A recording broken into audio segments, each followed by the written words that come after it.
இந்த சீட்டாட்டம் என்பது இன்றைக்கு இதில் மாத்திரம் அல்ல, இன்றைக்கு கேசினோக்கள் அல்லது இந்த ஜங்கிலி ரம்மிங்கிறா என்னென்ன சொத்து வத்தெல்லாம் விற்று, இன்னும் பெண்கள் கூட இதற்கு விதிவிலக்கு அல்ல, போட்ட நகையை கூட விற்று என்ன செய்கிறா, ஆப்பில் விளையாடுறான். விளையாண்டு கடைசியில் தற்கொலையே தீர்வாக இருக்கிறது. அந்த ஒரு கிரைம் சீன் கிரியேட் ஆகும் பொழுது நம்ம அங்கிருந்து யோசிக்கணும், ஃபைன ததுஹபூன். இந்த வசனம் நமக்கு ஞாபகத்திற்கு வரும். மனிதா நீ எங்கு செல்கிறாய்? அல்லாஹ் சொல்லியிருக்கிறானா இல்லையா?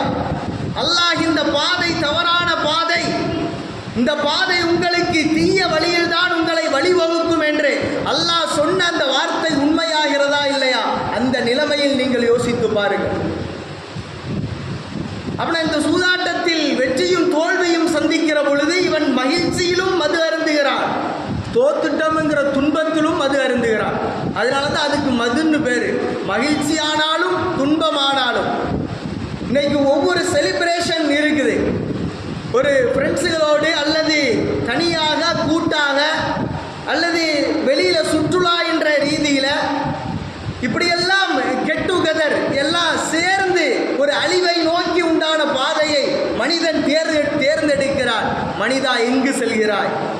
அப்பொழுது இந்த மனிதன் செல்லும் பொழுது இந்த வசனம்